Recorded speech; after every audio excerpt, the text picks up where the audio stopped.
Hear us, O Lord, have mercy upon us.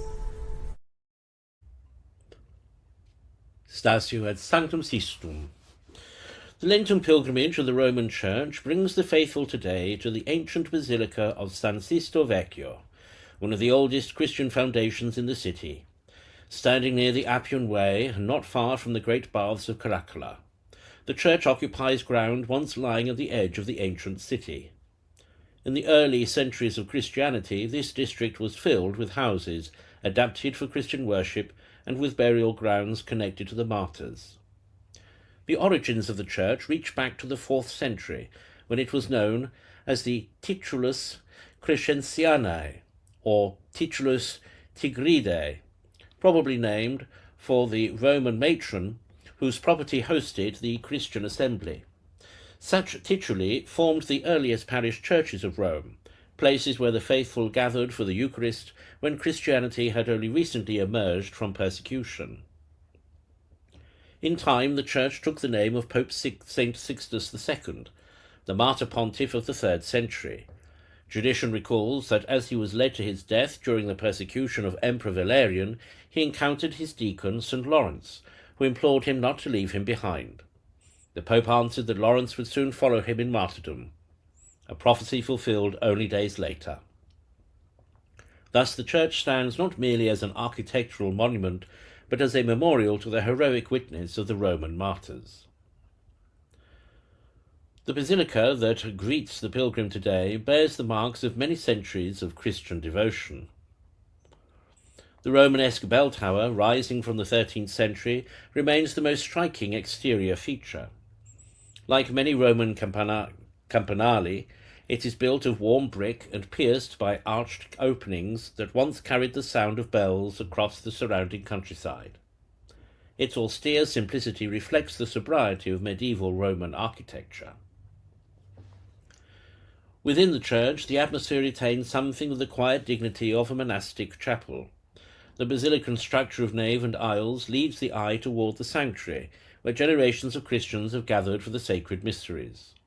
The interior preserves traces of a 13th century fresco cycle, whose scenes from the New Testament and apocryphal traditions once served as a visual catechism for the faithful.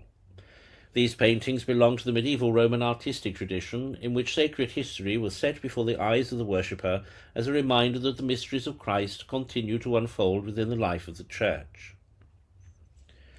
The Church's history is also closely linked with the Dominican order.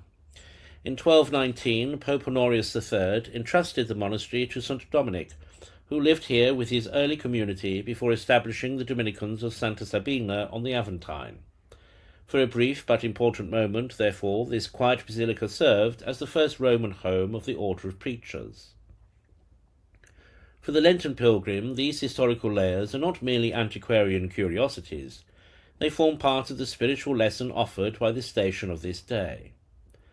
The liturgy speaks of the commandments given on Mount Sinai, and of Christ's rebuke to the Pharisees who exalted human traditions above the law of God. The Lord warns that outward observances are empty when the heart remains unchanged. The ancient walls of San Sisto Vecchio silently confirm this lesson.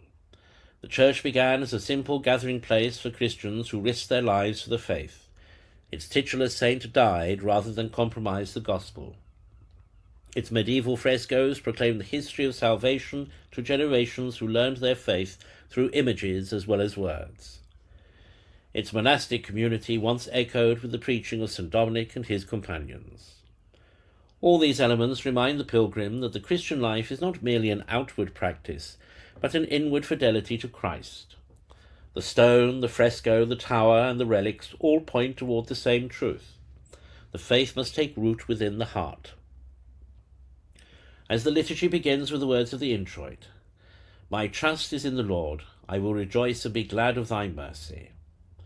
The pilgrim standing in this ancient basilica is invited to share the confidence of the martyrs, whose memory sanctifies the place.